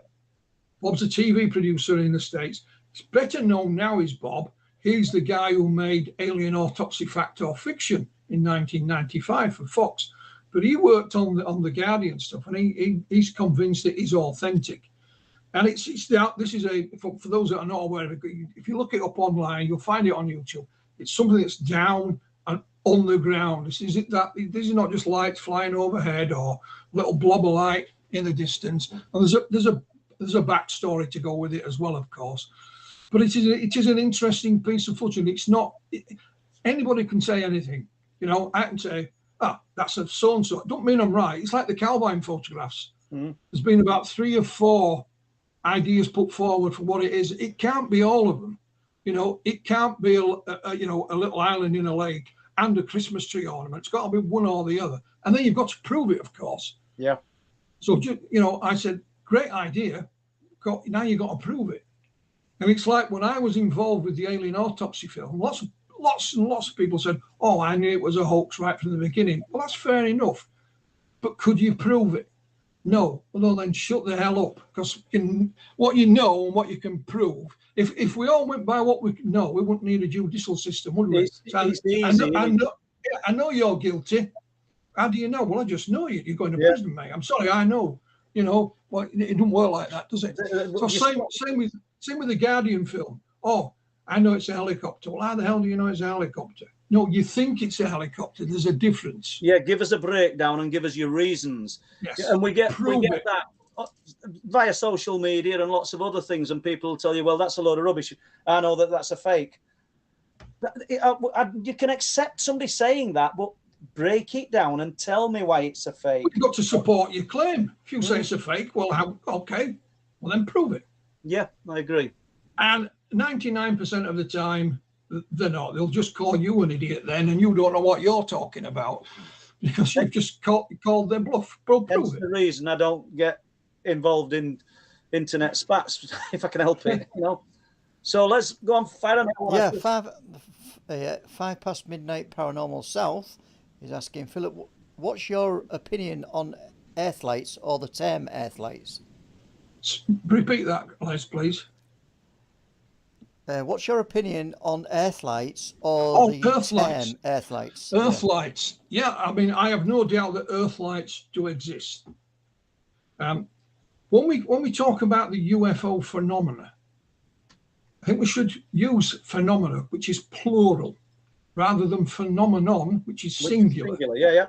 I think the UFO phenomena is a number of things, all of which are different, but somehow I've got lodged under one umbrella. And I think one of those in a pigeonhole is earthlights. We know it's a proven scientific fact that earthquake lights do exist. So sometimes just before or just after an earthquake, the terrain gives off a glow. It's not balls of light. It's almost like an aura. It's a glow. It's a bit like the Ready Brek Kid. You know what I mean? It glows, and then the earthquake transpires. So earthlights are like, the smaller cousin of earthquake lights. Rather than have this big glow, you have little balls of light. I think and what is interesting is that when you look at these locations for them, you will find that if you go down the decades, there is a history of them. Yeah. Sometimes there is peaks and troughs in the sightings, but there's always a residue of sightings. We have the lights in Hessdalen in central Norway. We have the Min Min lights of Australia. We have the Brown Mountain lights in America. We have the Marfa lights in Texas. There's even places in the Pennine Hills and Dales that have these. There's a place in the Peak District. It's called Shining Bluff. And as you go down the road, there's a big chunk of rock facing you. And at times it glows. But it's not because the headlights are shining on it or anything like that. Hence it got its name. There's also places in the Peak District where the Peak Park Rangers have got called out because they've seen lights going across and they're thinking it's walkers that have got, gone astray. And there's nobody there. It's just these lights. Now in Hessdalen, when the phenomena reached a peak there in the sort of early 1980s, I think it was Dr. Alan Hynek's last field trip. He went there, he saw the lights, and he called it a UFO laboratory because they got a whole host of equipment, not just cameras, but they've got radar, they've got a laser. Now there is a permanent 24-hour monitoring equipment in the Hesthorne Valley, and they've now got it captured on film. So you see this thing floating across the sky. How active is it now, Philip? Not as active as it was in the 1980s. And what is interesting, it's the same time period when we were getting a lot of sightings from in and around Skipton, Carlton Moors. Carlton Village is just on your way into Skipton. You can see the town lights behind you. And that's how, I contacted Project Hesthorne and talked about it. And we swapped ideas. And my best friend is a Norwegian who was part of Project Hesthorne. It's called Odd Gunner Road. We've been mates since 1985. And I've been in Norway. I've been to Hesthorne in the winter, and boy, it was cold, So I think there are now. There's another factor, possible factor to Earth lights. An old colleague of mine called Albert Budden. Albert was from London. He was a science teacher. He came to the conclusion that these lights and other anomalies, both natural and man-made electromagnetic anomalies, that these lights are charged, and if you get too close to them, they can fry your brain. You will hallucinate, for want of a better word. You will see something that's not there, but it might not affect your pal next to you, because it's only if you are hypersensitive, in other words, allergic to these reactions. And that brings me to, we were going to talk about it anyway, and I'm not saying this is the answer, but when we talk about Rendlesham Forest, they first saw some lights descending into the trees. Jim Penniston and John Burroughs went into the woods. Their mate, Cabin Sag, I think I pronounced it wrong, but he stayed with the vehicle. That's it. I call him a can of beans. I can't remember the name. It's Cab or something. But anyway, Penniston and Burroughs went in. They got close to this thing. However, Jim Penniston says there is this triangular thing just off the ground. It's got red lights on top, blue lights underneath. He touched it. It was smooth. It was warm. It saw these markings on it. He walked around it for 45 minutes. His mate, John Burroughs, who's standing just yards away, said, I never saw any of that. I just saw lights. So is that Albert's theory playing out? Is that, I'm not saying it is, because Penniston says that this is a time machine from the future, and it makes you believe, it makes you see what it wants you to see. And I thought, well, Albert would say the same thing, but it's not making it, it's just whether or not you're allergic to it or not. When he talks, because we know about allergic reactions. You can eat peanuts, Paul, and might be dead. I shove a bag full of them down and I'm all right. It's because you're allergic to them. Yeah, but it's a good analogy, but it's miles apart from Albert's analogy. And I'm not saying he's not right, and there's no truth in it. No, I'm not saying he's right. I'm just saying it's a lot of curious. conflicting opinions at Rendlesham, and a lot of people have seen different things and are claiming different things. And where do you think the truth lies? The truth is gone, mate. Rendlesham, like Roswell, is now in myth and folklore and legend. Because with each this is where folklore comes in. With each retelling of that story, it changes and chops. And nobody's lying, Paul. I'm not accusing anybody of lying. It's just the way we are as a species. It changes. I interviewed one of the Roswell witnesses, and nobody had spoken to him before, and I got him on the phone, and he told me the story. Then another guy says, oh, we spoke to him for 3 hours, and he told us a lot more. I thought, well, why the hell didn't he tell me? So it's now, you have to go back. When anything like that, you have to try and go back right to the very beginning, before any of this other stuff started. Yeah. And we're fortunate that some of the airmen who witnessed these things did write something down. They were told to write it down and sign it. But then they say, well, I didn't tell them everything, or I didn't, you know, they changed it or whatever. So getting to the truth is virtually impossible. That's like we said right at the beginning, it's your truth. It's nobody else's. I may look at a case, Paul, and have the exact same information. Me and you know, we'll put a case file down, we'll both go through it, and we'll both come to a different conclusion. And neither of us is right, and neither of us is wrong. I think, and that case in point is the lights, and I totally respect where you're coming from with it. Well, I've termed them the ILFs, intelligent light forms, because I believe in some instances, I do believe these earth lights exist, obviously they do, but some of these lights that we're seeing around East and North Yorkshire just appear to be under some kind of intelligent control. And I don't think you're of the opinion of that, Philip, and your opinion's as valid as mine. But your guy at Hestalen, only because you told me, I think a similar mind, is he? Absolutely. I mean, when they were first there, I mean, it would go down to -20. So they, you know, they couldn't use any film cameras because if you left them outside, they would just freeze. Yeah. So it was still cameras. And he said the amount of times they had a caravan, basically a caravan. We'd have the camcorder. Somebody shout, "The lights!" And you jump out with the camcorder, and just as you got it set up, they go out. You go back in, and the damn thing would reappear again. So it appeared if it was intelligent. And he said, for him, this is and he is my best pal in the world, you know. And he said that, you know, it happened too many times for it to be a coincidence. Yeah. You know, that's what he said. And I disagreed with him. And right. Philip, like I said as I started that one 2 minutes ago, your opinion is just as valid as mine. Well, I just think we impart intelligence on things. It's just the way our brain works. It's like, you know, we can look at certain shapes and they're an optical illusion. It's just the brain, how it works. It likes to fill things in. It likes to fill in the blank pieces. But nonetheless, I do believe that our Earth lights, and they are part of the UFO phenomena. Okay. Because now the UFO phenomenon is made up of a number of things. Some people would say aliens. They may well be right. Like Calvin, maybe some of it is military, you know, testing or whatever. What is interesting, of course, we'll jump back to the Calvin thing. Just around that time was the sightings over Belgium, and they recorded it on the F-16s on their radar.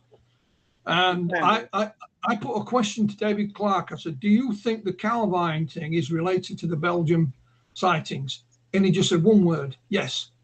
I thought, well, I'll settle for yes, you know, and I'll let him get on with the research into that. Well, I know that Les is anxious to get some questions out, but you've just thrown the triangles out, the Belgian wave, as they called it.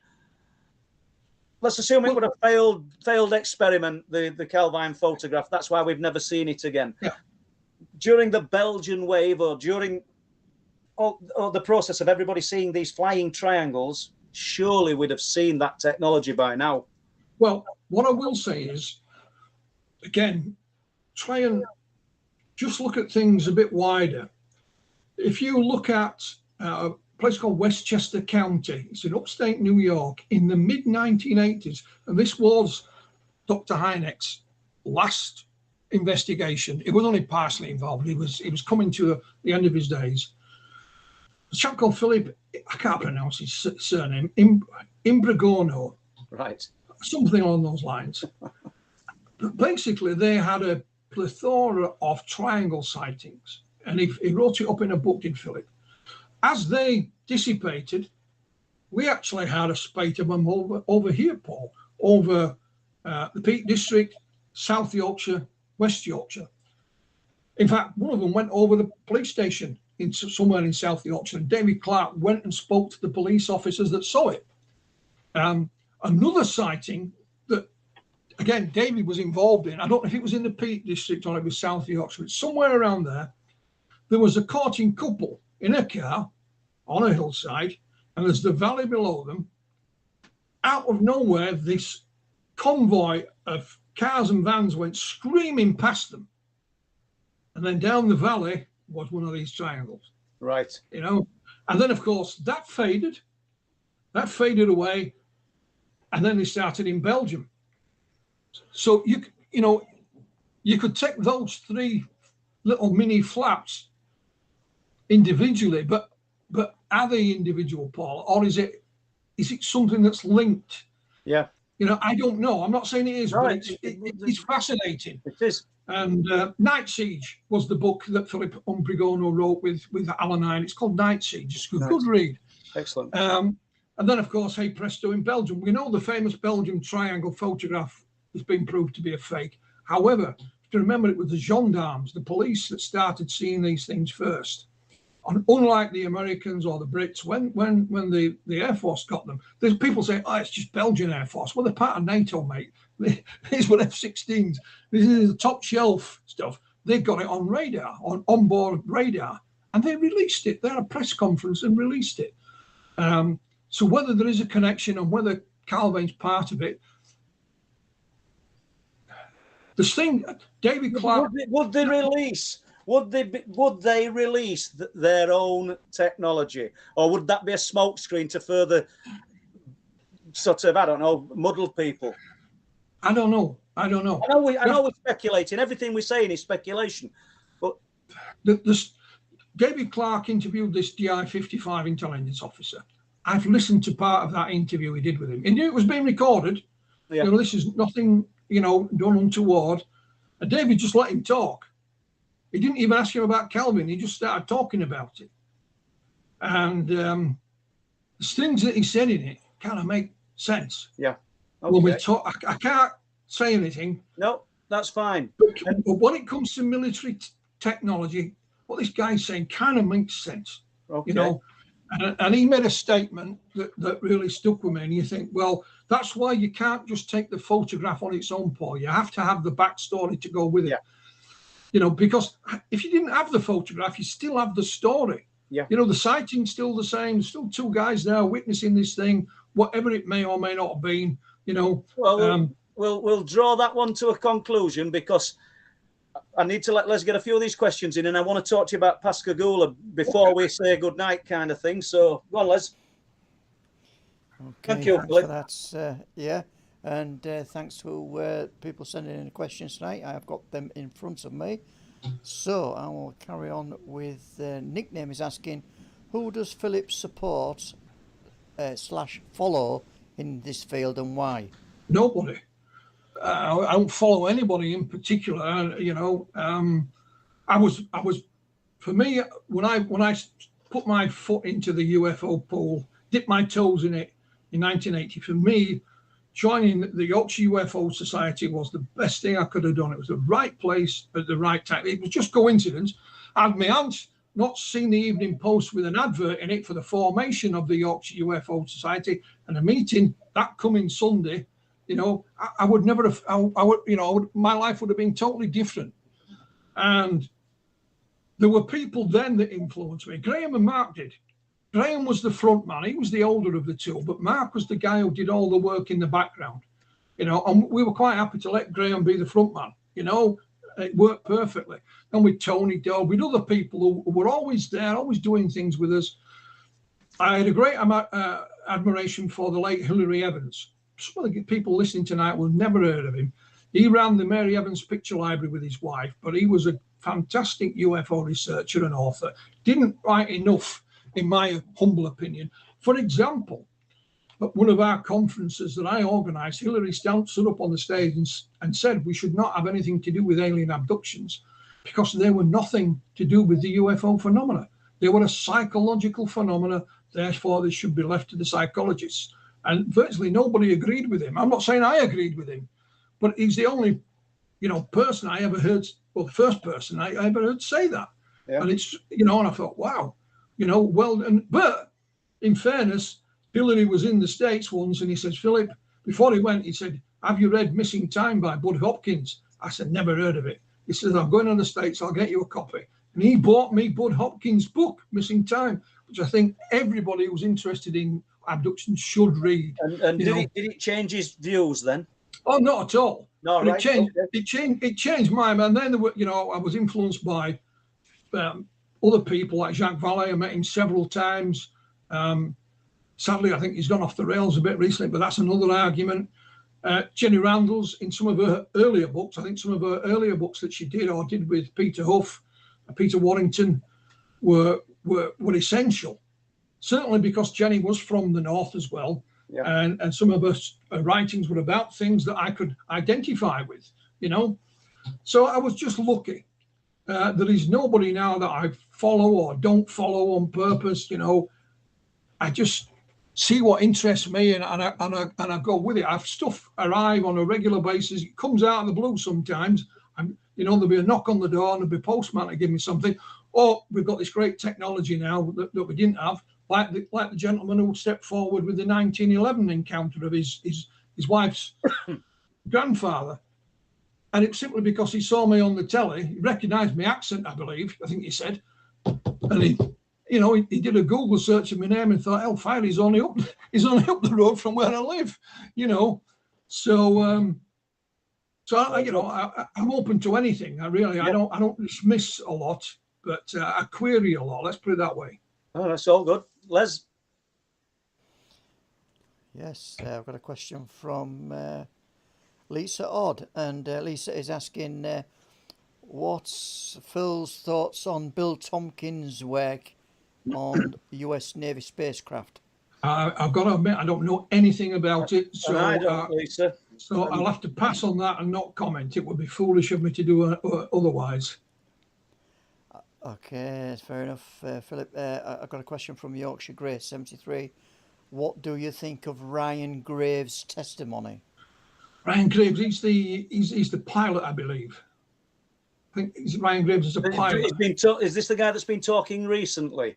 Yes. Yeah, and I've not watched any of the interviews or anything. Sorry, not very informative for you for these questions, these last two. But I'll go back to that last question about the US Navy space program. What I will say is there's also been this other theory about the secret space program, but it's very difficult, if not nigh impossible, to keep such a thing secret.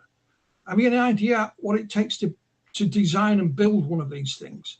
Yeah. And the facility in which you've got to house it, and the amount of people you've got to have work on it. Then when it takes off, you know, who's going to see it? It's not something you can say, well, we'll wait till it's a bit cloudy and then we'll launch it and nobody will notice, you know.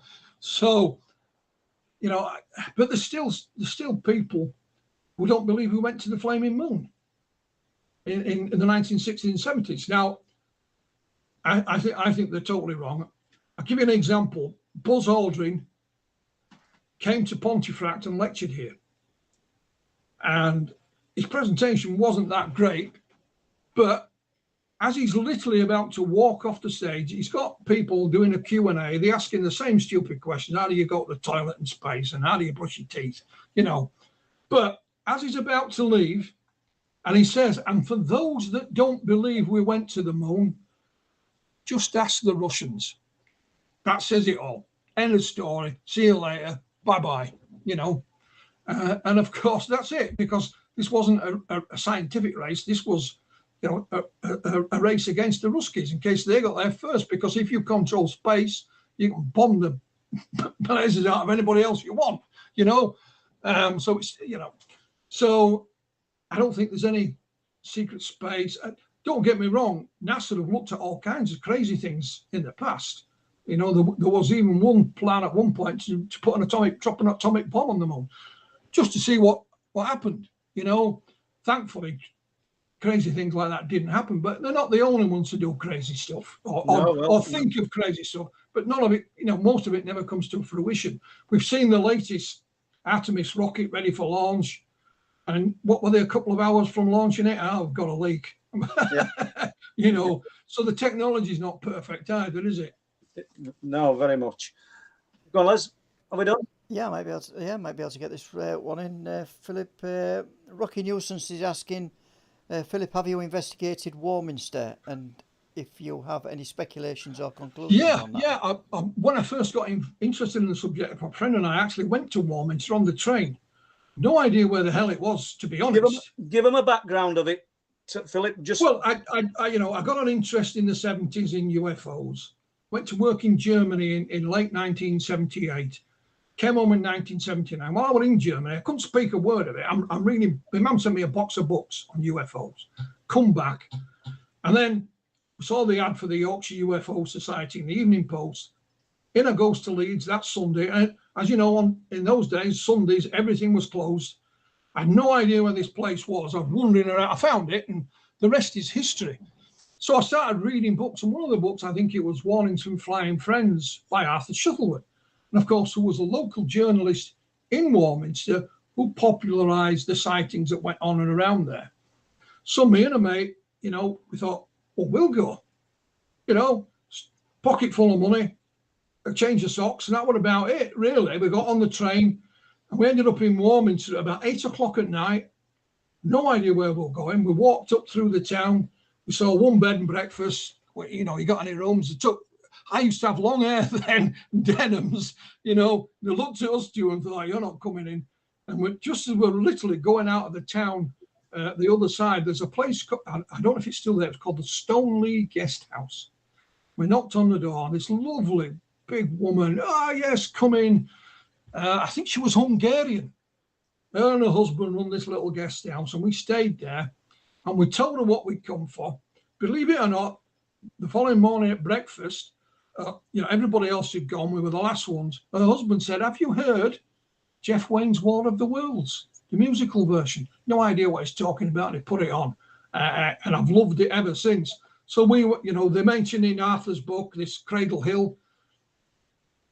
They give us directions of how to find it. We know car, and we legged it up to Cradle Hill. We're up there at night. There's me and my mate. He's called Jimmy. It's a nice night. We didn't know what the hell we were doing.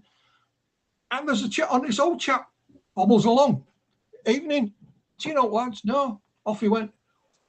I then bought another book of Arthur Shuttleworth's, and there's this picture in it. And I says, that's the old boy we saw on that hill. He said, are you sure? I said, positive. So I wrote to Arthur.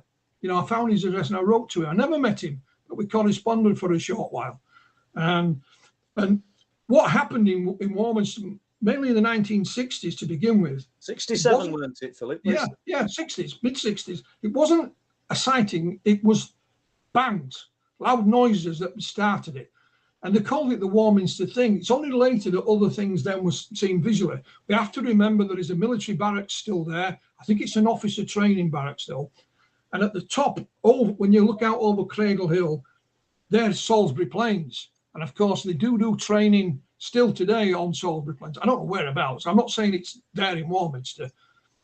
So, and we, but we had a beautiful view of the night sky, and we knew what satellites looked like, and we knew what. It was one of the most amazing nights of my life. Bloody cold, we thought it's summer, it'd be all right, But I went back. I've been back 3 or 4 times to Warminster, and we always used to stay. My friend who I mentioned from Norway, Odd Gunnar, I took him there, and we stayed at the Stoneleigh Guest House. I can't remember the lady's name now, but I can see her. She was still. Still owned it, still ran it all those years later. And it used to have a thing called the Star Centre, I think it was. It was like a little research centre. And a lot of people did a lot of work there. But it's, it's pretty much forgotten about now because it's not the US Navy. It's not a tic-tac. It's condemned to history, sadly. But yes, it's still a nice little place because if you want to play tourist, you're not far from Stonehenge, Avery, Longleat, there's places of interest.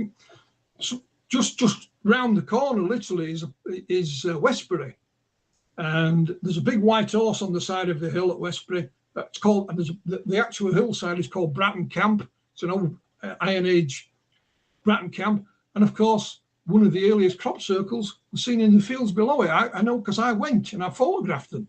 Yeah. They appeared in the newspaper. Me and another mate jumped in a car and off we went. But it's an interesting area, it really is, and a nice part of the world. So before we move to Pascagoula, we'll see whether he's got one more question. Yeah, no, I think if you just leave a bit of time at the end. Yeah, we'll do Paul, that. Where I can get a couple more questions in, but I'll let you run with it. Well, give us a brief breakdown of Pascagoula for the people that don't know what it is or the case, and then tell us about the new witness, please. Yeah, on October the 11th, 1973, a place called Pascagoula in Mississippi. You had a young man called Calvin Parker, almost 19, and Charles Hickson, who was 42. Calvin wasn't actually from Pascagoula. He lived 200 miles away, but his family had grown up with the Hicksons. Calvin had just got engaged, but he was working like 3 jobs. Never, you know, he's never at home. He's always at work. So his dad said, why don't you ring Charlie? He's a foreman at the shipyard. They build ships on the Pascagoula River. Might get you a job. Rung him up. Yeah. Went out and saw him, fixed him up with a job. So October the 11th, the idea was he will pay Charlie a rent. He'll board with him for a week and then go home at weekend. So on Thursday, October the 11th, was Calvin's first day at work as a welder in the shipyard. And, you know, they worked hard. Even though there was a big age gap, the one thing that both guys were really into was fishing. So Calvin's driving home at night, they finished work. Charlie, who knew the area, said, want to go fishing tonight? Yeah, great idea. I haven't got any tackle, so I borrow some of mine. So he gets the fishing tackle, they stop and buy some bait, and off they go. And they're driving up. Calvin has no idea where he's going. Charlie's telling him. And they pass a no entry sign, and Calvin's not happy with that. Charlie says, don't take no notice of it. They get driving up a bit further, they pass a car parked up with a little courting couple in it. And they park the car, they find one spot, it's infested with insects. So they go to another, there's an old little abandoned shipyard with an old pier on it. So they plop themselves on the end of the pier, they've got a huge great river in front of them. There's a big road bridge goes right over the river. I thought, this is great. You know, Calvin's just there with his rod and he's watching the ship go out, thinking, how the hell are them big metal things just float? You know, and I'm building one now. Then these blue lights appeared from behind. So you could see this shimmering blue light across the water. He thought, hellfire, we're going to get arrested. I knew we shouldn't have ignored that no entry sign. So they both turned around automatically, him and Charlie, thinking it's going to be the police. And it's not. There's this rugby ball shaped thing descending. Calvin's first thinking is to run because he's got a pistol in his car, but he can't because there's nowhere to run. The grass that was next to him was like 8 feet tall, and there's the pier behind him, so there's nowhere to run. He saw the car that was parked up disappearing in the distance. This thing descended. It had 2 lights at one end, and it stopped about 18 inches off the ground. And at the other end, this opening appeared. This blinding light came out. It was almost like a art weld. You know, it really hurt your eyes. And it says these 3 humanoid figures literally floated out of it. 2 arms, 2 legs. The legs were stuck together. They didn't move. And I'm just going to get my wife to fill me that up. And they had pincer-like appendages on the end of their arms. No neck, just his head. And pointed protrusions out the side and one out the front. And he said their skin, in inverted commas, was grey and wrinkly, like that of an elephant. 2 of these creatures got hold of Charlie. One got hold of by his arm. He said he felt this is an important thing, he felt this pinprick in his arm. He got hold of Calvin, took him into this thing, and he said, inside it, we went different ways. They laid Calvin on a transparent glass table of some description. He called them the ugly creatures. It stood there, and then this female appeared. And he said, looked pretty much human, apart from the middle fingers were a bit longer. Here's an interesting bit. They took his trousers off, which he doesn't like talking about, because Calvin was a tough guy, you know. But he said, they took my shoes and socks off, and they stuck something in my foot, and it hurt. So they're put back outside. This thing's gone. I'm compressing things there. Yeah, oh yeah, yeah. Calvin has literally lost it, and I mean lost it big time. And he said, we can't tell anybody, they'll think we're nuts. So they set off to go home, and they have a change of heart. Rather, Charlie does. He said, no, we have to tell somebody in case it comes back. It could do it to somebody else. What if it's an invasion? Bearing in mind, Charlie had served in the army in Korea and had been in the thick of the fighting. So they stop at a little convenience store that has a payphone, First of all, they ring Keesler Air Force Base, which is nearby. They said, we're not interested. Ring the police. So they ring the police. And they're escorted into town. They're interviewed by Sheriff Fred Diamond and his colleagues at the Jackson County Sheriff's Office. And they interview them separately. And then they put them in a room together on their own and leave them for 5 minutes. Unbeknown to Charlie and Calvin, there is a tape recorder in the desk playing, recording them. The police think, we'll have them now, you know. So they set this tape out. Again, there's no idea. And of course, they're not. Calvin's going off his nut. He's almost praying at one point. And they plead with the police not to tell anybody. So off they go home. The next day, they set off to go to work again. And as they're driving into work, they think there's a few extra cars here than normally is. Somehow the media had found out and it exploded, you know, and a story got out. Calvin disappeared. He didn't want anything to do with it. But Charlie was the one that went on TV, talked about it, wrote a book. You know, he spoke at the MILFON conference. So I got the permission or the rights to republish Charlie's book. I wrote it with a chap called William Mendes, called UFO Contact at Pascagoula. And I was preparing it. I thought, I know Charlie was dead, but I thought Calvin was still alive. I didn't know. I thought he was. I thought, can I find him? Just get an interview. It took me 3 months, but I found him. Got an email, got a phone number, spoke to him. Very nice guy, but didn't say an awful lot. Unbeknown to me, his wife had said to him, you ought to write a flaming book. So once I proposed the idea to him, he said, okay. So we wrote 2 books in the end. And the first one was an Amazon bestseller. And Calvin said, I wish I'd have done it earlier. Lifted this huge weight off his shoulders. Other people started coming out of the wood. The same type of media that had taken the mickey out of him back in 1973. Now took him seriously and didn't take the mickey. The town of Pascagoula, one of the local charities, raised some funds and even erected a historical plaque to commemorate the event near where the incident happened. So what happened? Lots of things happened. But one of the things, a local journalist did like a mini documentary about Calvin, which came up and filmed him, about 8 minutes long. That ended up on YouTube. One of the comments on it underneath said, my mum and dad were on the opposite side of the river that night, and they too saw the UFO. Well, that grabbed my attention. Thankfully, this lady had used her real name, not some kind of avatar, you know. I found her on social media. She put me in touch with her mum and dad. They were Mr. and Mrs. Blair. And she said, my husband worked in the fishing industry. We were on the other side of the river waiting for a boat to come in. It was late. My husband wasn't in the best of moods. And she said, we saw this blue thing over the other side of the river. Looked like it was either lost or it was looking for something. It was moving around. As their boat approached, finally come, they're walking along this little pier. And she says, there's this almighty splash in the water next to her. She said, I looked down, and these are her words. She said, there's a grey man in the water. And he went under the water, and I didn't see him come back up. Mr. Blair said, I saw the blue lights. He then told us, and again, this is his words, he said, I saw the humanoid, that's what he called it, come up out of the water and head back across the river. Now, Mr. Blair... Is this floating?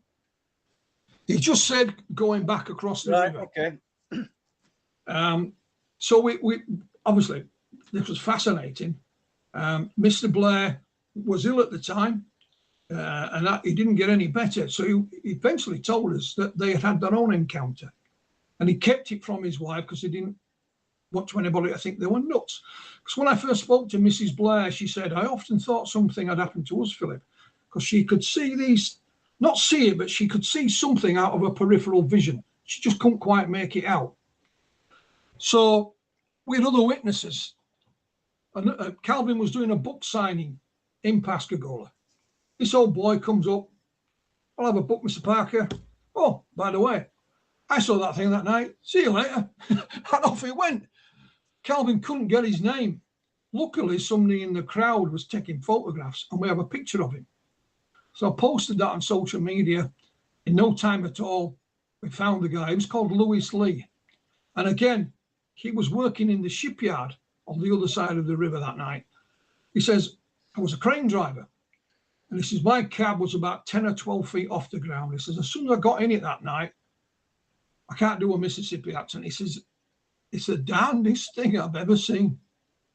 And he described this blue thing over the water. He says, the only thing that stopped me looking at it was that I had something on the end of my crane and my colleagues shouting, what the hell is she doing? Yeah. You know, because he wasn't looking. He says, and when I looked back, it had gone.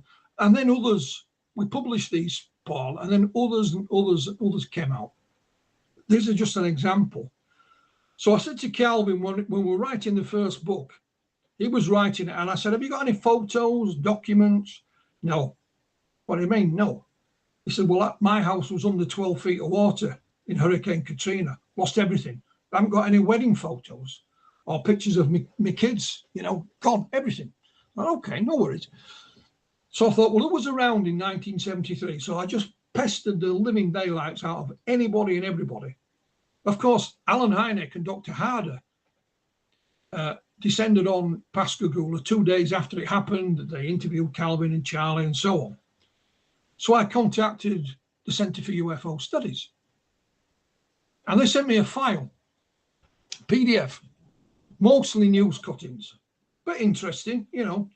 But in the middle of this file, there is a one-page typewritten document. It's on the old typewriter. The reason you can tell that is because it's got the date October the 13th, but originally it was the 12th. They've gone back and typed over. I know that because I used to use a typewriter myself, did it many times. And this document it's in inverted commas, it's called puncture wounds, and it describes a physical examination of Charlie and Calvin, every part of the body apart from their genitals. And it says that they found, in inverted commas, puncture wounds on Calvin Parker's foot and Charles Hickson's arm. And here's the photographs attached. So I'm running through this PDF file. There's no goddamn photographs. So I thought, shazbat. So I said to Calvin, who examined you? He says it was Dr. Harder. He wasn't a medical doctor. He just asked us if he could have a look. So I said, do you know anything about these photographs? He said, no. About a year later, the same gentleman at QFOS who'd sent me this file sent me an email. Said, Philip, I was looking through some files today looking for something. I wasn't looking for this, but I assume you've got it anyway, but I've attached it just in case. And it's the photographs mentioned in that there letter. 2 black and white photographs, one of Charles Hickson's forearm with these marks on it, and Calvin Parker's foot with the marks underneath. And they've scanned the back of the pictures, because on the back of the pictures it tells you who is who, Charlie, Calvin. Right. So you've got the story of it, you've got the paper document, and then the photographs. And they've never been seen in public anyway. I was, on their own, you see these 2 black and white photographs, Paul, you'd throw them in the bin. You know, when it came, I looked and I read the email several times to make sure, and I was stunned. But they make sense and they become something, don't they? When you put the whole picture together, it all fits. And I'm thinking, holy, you know, Smalley, or worse to that effect. Another thing Calvin said to us, I asked him, I said, when you stood there, before anything happens, you got your rod in the river, what can you see? What do you mean? I said, well, what's the view? He said, well, I see this boat, I see the bridge, and just off the cuff remark, he said, there's some figures. And he never mentioned any more about it. I've said, were these figures Mr. and Mrs. Blair? I don't know. I'm just guessing. And I mean, there's lots more to it, Paul. So It just keeps growing. Now, Irina and I have written a book about it, and I keep saying, that's it, it's done, finished. And then something else will crop up. One of the other UFO groups that was active at the time was called NICAP, originally formed by Donald Keogh, National Investigations Committee on Aerial Phenomena. And I found they had like a sighting report form, a 2-page thing, name, address, what did you see, what date, what did it look like? You've probably seen something similar. We used to use one here. But the interesting thing is, the person who's filled this thing, it was 1976, it was filled in. But the report is October 1973, and it's a Pascagoula police officer. Right. So I thought, hellfire.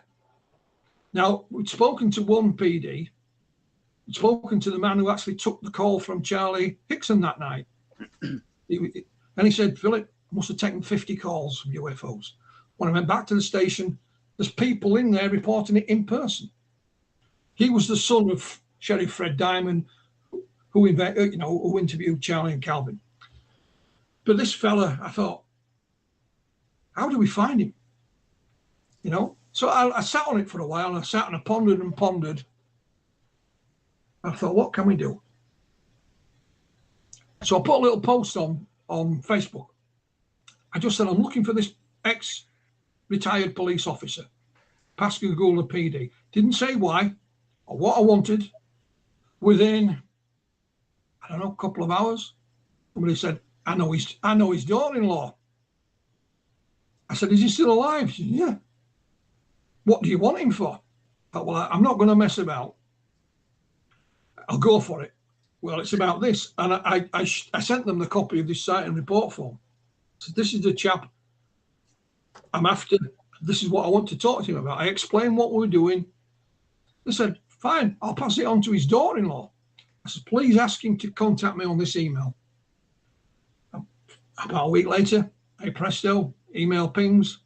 There is this police officer. Not only that, here's my telephone number if you want to speak to me. And he just titled the email UFO. So he knows what I want to speak to him about.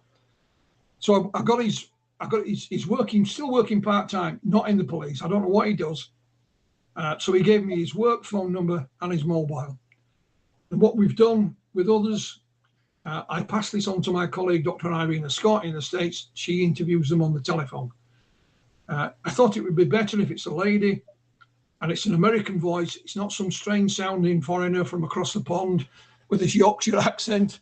So literally as we speak, Irina is arranging that she might have done it by now for all I know. Fabulous.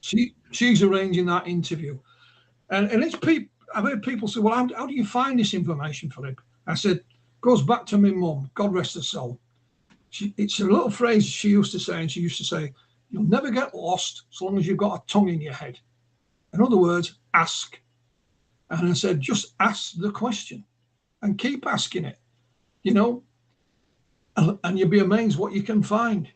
You might not get it on the first ask, so ask again, but politely, of course, And we've done that on numerous occasions, Paul. We've asked the question, and it's amazing what you can turn up.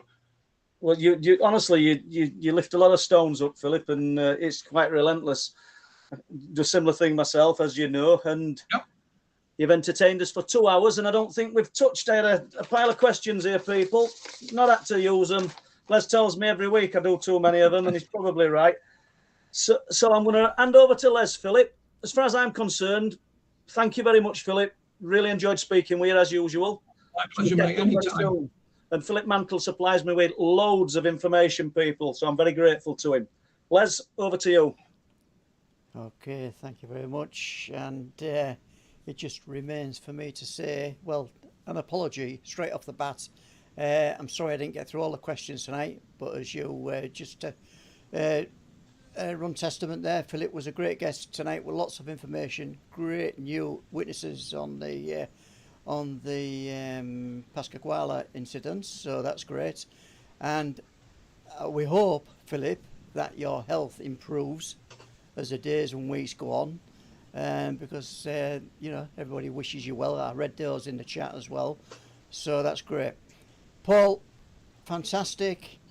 Philip, great. Thank you very much. And thank you. Yep. Yeah, and hopefully, Philip, there's probably more to come from you on a lot of these accounts. Yeah, you can bet on it. Watch this space. Yeah, so there we go. Great guest, Philip Mantle. Thank you very much. Paul Sinclair, thank you very much. And I've just got to say now, thanks to Sky Flower for doing the moderation tonight. Done a great job, Sky. Thanks for sending the questions through. Got to thank everybody who came onto the stream. You've been great support. And I'll tell you what, we'll probably see you all next week. So it's from Les, Truth Proof, live stream. Good night.